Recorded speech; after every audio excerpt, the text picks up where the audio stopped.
public fears. It convinced the nation that the politicians were on the side of the people and that the power of the monopolists had been checked. Nothing could have been further from the truth. Rockefeller was hardly inconvenienced by the attack. The 34 small pieces the Supreme Court broke Standard Oil up into were still Rockefeller-controlled companies. The family's stock values doubled with the restructuring, and 4 of those new companies would later become Exxon, Mobil, Chevron, and Amoco.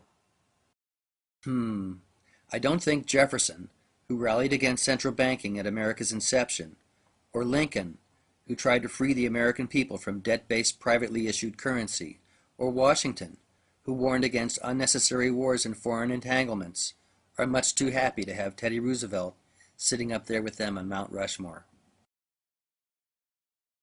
Roosevelt's trust-busting accomplished one other thing. It kept the spotlight off of what the bankers were really up to. In 1910, 7 men got on a train headed for Jekyll Island, Georgia, ostensibly to do some duck hunting.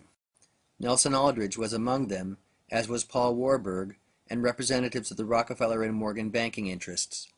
Also there was Abram Andrews, the Assistant Secretary of the Treasury. The men took precautions to ensure complete secrecy and referred to each other only by their first names. Over the next 10 days, they hammered out the details of what would become the Federal Reserve System. The proposal was originally introduced in Congress as the Aldrich Plan, but was shot down. Paul Warburg rewrote it under the name the Federal Reserve Act, which Senator Aldrich publicly opposed to try and fool the other congressmen. The 2 bills were essentially the same. Lest we forget who was ultimately behind this, an agent of Brown Brothers, Colonel Elisha Garrison, wrote in his 1931 book, Roosevelt, Wilson, and the Federal Reserve Law. Paul Warburg is the man who got the Federal Reserve Act together after the Aldrich Plan aroused such nationwide resentment and opposition. The mastermind of both plans was Baron Alfred Rothschild of London. The act passed the House and Senate in late December of 1913, and the differences were hammered out while most congressmen were out of town for the holidays. It is debatable whether Woodrow Wilson, who signed the bill the next day, fully understood the nature of what he was a party to, or if he was simply a puppet. Certainly, Colonel Edward M. House deserves much of the credit for Wilson's cooperation. House's father had made his fortune running blockades during the Civil War and trading with British investors, including the Rothschilds. Colonel House was solidly in the inner circle of the money trust and was Wilson's most trusted advisor, maintaining a residence in the White House. Woodrow Wilson signed the Federal Reserve Act into law on December 23, 1913. Jacob Schiff sent a letter to Colonel House, thanking him.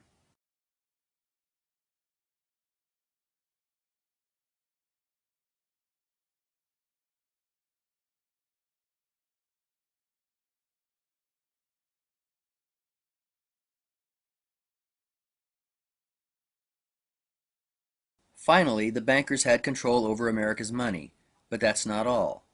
That same year the Federal Reserve Act was passed, Congress also passed income tax legislation for the first time, which would enable the government to tax people's labor in order to pay the interest on the money it would now have to borrow from the Fed. And it wouldn't be long before America would start borrowing like never before to pay for its involvement in a war. Arguably, not a single war in modern history has been fought for the reasons advertised. Most people think the First World War started over the assassination of Archduke Franz Ferdinand, heir to the Austro-Hungarian throne. This did provide an excuse, but the truth of the matter is, cars, planes, and diesel engines for locomotives and ships had been invented, all which ran on oil. The demand for this resource was about to explode, and the Rockefellers, with their Standard Oil monopoly in the U.S., and the Rothschilds, with their control of the Royal Dutch Shell Company across the Atlantic, had the market practically cornered. Then in 1908, oil was discovered in Persia. Much of the Middle East at that time was under the control of the Ottoman Empire, who, in partnership with Germany, were in the process of building a railroad to Baghdad. This had to be stopped. It was time to kick the Turks out of the Middle East. And this bold stating of the geopolitical facts of life strikes the modern reader with the force of revelation. For there is in our own time an absolute taboo among the corporate news media and the political class against mentioning anything to do with the strategic and economic reasons for war. How curious, for example, that the First World War is never taught in our schools as an invasion of Iraq.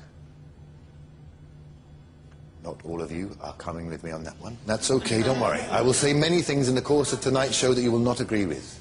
But I feel that if we retrench back to a position of consensus, we can build outwards from there. So going back to where I believe some consensus to exist between us. Possibly. I am sure many of you, like me, have never been entirely satisfied with the standard explanation we were given at secondary school for the causes and origins of the First World War. The assassination of Archduke Ferdinand. I mean, no one is that popular. The somewhat more efficient cause might be the Berlin-Baghdad Railway. Commenced construction in the years leading up to the First World War. The Royal Navy had just switched from coal to oil. German Navy follows suit, but they don't have no oil-producing colonies. Thus begins Drang nach Osten, the drive to the east, spine of which policy is the Berlin-Baghdad Railway. Now, there's already track laid from Berlin to Constantinople. Of course, it's called the Orient Express. The Germans just have to build the last 900 clips. It's going to take them clear into Baghdad, but there is huge opposition to this project among the major European powers. And the British, we're opposed to this for two main reasons. Firstly, we recognize that we cannot compete with the Germans in engineering terms alone, because we know that passengers will simply not accept the Sarajevo to Basra replacement bus service. Secondly, we know once this is built, ain't nothing to stop a Munich businessman getting out of the Baghdad terminus with a Deutsche Bank checkbook, smashing our cartel. So a phony war begins. The first British regiment to be deployed in the First World War, the Dorset Regiment, goes to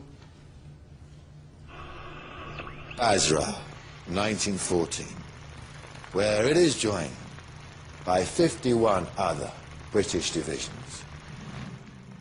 Ah, what a difference 100 years makes. Not. Getting the European powers embroiled in a war was one thing. Getting the U.S. involved was something else. Americans wanted nothing to do with the war. That is, until the Lusitania, with 196 American passengers on board, was sunk off the coast of Ireland by a German U-boat. Evidence which indicates that the passengers of the Lusitania were sacrificed to spark U.S. entry into World War I, while regarded as the stuff of conspiracy theories, is well documented. The British use of merchant ships to ram German submarines had rendered civilian vessels fair game in the eyes of the Germans. This was well known, yet the Lusitania sailed into hostile waters without a military escort. One of the ship's boilers had been shut down, reducing its speed and making it an easy target. Despite claims to the contrary, the Lusitania was carrying munitions, which were listed on the ship's manifest. Germany took out an ad in a few dozen American newspapers, warning that ships flying the flag of Britain or her allies would be attacked, ads which the U.S. government tried to stop papers from printing. Wilson's advisor, Colonel Howe, spoke with the British Foreign Secretary, Sir Edward Grey, about the Lusitania the morning of the day it was attacked, recording in his journal that its sinking would carry us into the war. He was right. It did. War's effectiveness at pushing nations into debt can easily be seen on this tally provided by the Treasury Department. The country's debt jumped 900% between the years preceding and following the war. It ballooned more than sixfold again as the country entered World War II. But apart from the purely economic reasons for getting America involved in these wars, on another level there was something else going on.